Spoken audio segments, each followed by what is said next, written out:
कभी कभी इंसान इतना टूट जाता है कि रात को सोते समय भी आंखों से आंसू बहते रहते हैं। चेहरे पर मुस्कान होती है, लेकिन भीतर कर्ज, दुख, चिंता और बेबसी का तूफान चलता रहता है। किसी का बैंक का कर्ज, किसी का उधार, किसी की बेटी की शादी का बोझ, किसी का घर गिरवी और किसी का अपना ही परिवार उसे ताने देता है। जिस दिन भगवान शिव अपने भक्त की परीक्षा पूरी कर लेते हैं, उस दिन उसके जीवन की दिशा बदल देते हैं। आज का यह सत्संग किसी संयोग से नहीं मिला। महादेव ने आपको बुलाया है, क्योंकि शायद अब आपके जीवन से कर्ज और दुख हटाने का समय आ गया है। कमेंट में हर हर महादेव जरूर लिख देना, क्योंकि जहां महादेव का नाम गूंजता है, वहां से दुख भागना शुरू हो जाता है। एक बार एक गरीब व्यक्ति था। उसके ऊपर इतना कर्ज हो चुका था कि गांव वाले भी उसका मजाक उड़ाने लगे थे। सुबह उठते ही उधार देने वाले दरवाजे पर खड़े मिलते। रात को सोता तो चिंता जगाती, पत्नी रोती, बच्चे सहमे रहते। एक दिन वो टूट गया और जंगल में जाकर जोर जोर से रोने लगा। उसने कहा, हे महादेव, मैं हार गया हूं, अब मुझ में शक्ति नहीं बची। कहते हैं, जब भक्त सच्चे मन से टूटकर भगवान को पुकारता है तो कैलाश भी कांप उठता है। उसी रात उस व्यक्ति को स्वप्न आया। स्वप्न में एक साधु दिखाई दिए। उन्होंने कहा, बेटा, कर्ज केवल पैसों का नहीं होता, कुछ कर्ज हमारे कर्मों का भी होता है। और जब इंसान भगवान से दूर हो जाता है तो दुख उसका पीछा नहीं छोड़ते। साधु ने आगे कहा, रविवार के दिन सूर्यास्त से पहले भगवान शिव के सामने एक दीपक जलाना और अपने दुख उनसे कह देना। तू देखना, रास्ते खुलने लगेंगे।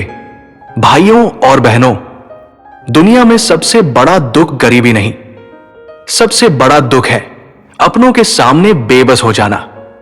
जब बच्चा कुछ मांगता है और पिता की जेब खाली होती है, तब अंदर से इंसान मर जाता है। जब पत्नी दवाई मांगती है और पति के पास पैसे नहीं होते, तब उसका आत्मविश्वास टूट जाता है। लेकिन याद रखना, भगवान शिव कभी अपने भक्त को अकेला नहीं छोड़ते।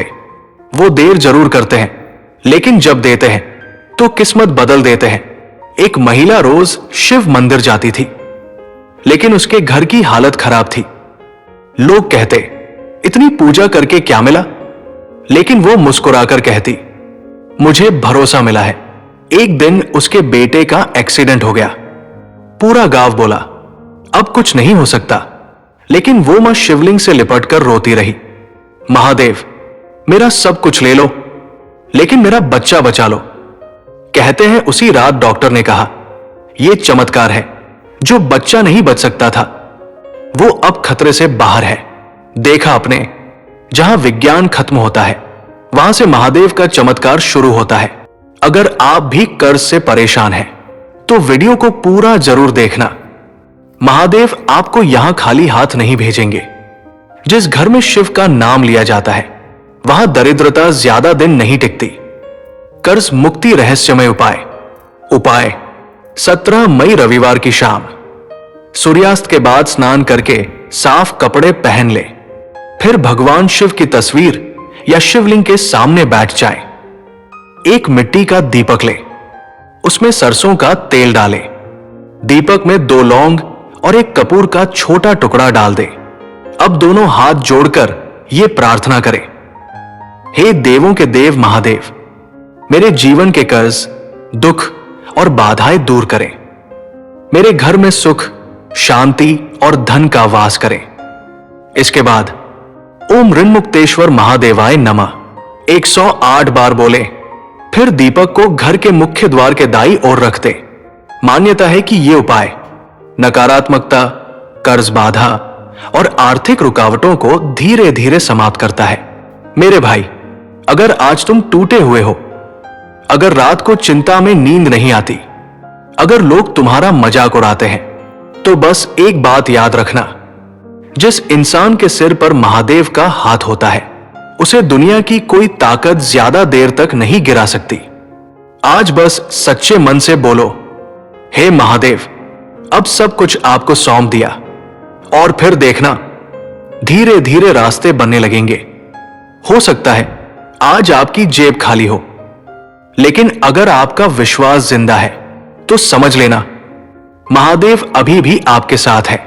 कई बार भगवान आपकी जिंदगी से कुछ चीजें इसलिए छीन लेते हैं ताकि आपको उससे भी बेहतर दे सके। रोना मत मेरे भाई, ये बुरा समय भी गुजर जाएगा। जिस दिन महादेव की कृपा बरसेगी ना, उस दिन वही लोग तालियां बजाएंगे जो आज आपका मजाक उड़ाते हैं। बस रविवार की रात एक बार सच्चे मन से महादेव का नाम लेकर सो जाना और विश्वास रखना, कैलाशपति अपने भक्त को कभी खाली हाथ नहीं लौटाते। कमेंट में लिखो हर हर महादेव। महादेव आपके घर में सुख, शांति, धन और कर्ज मुक्ति का आशीर्वाद दे।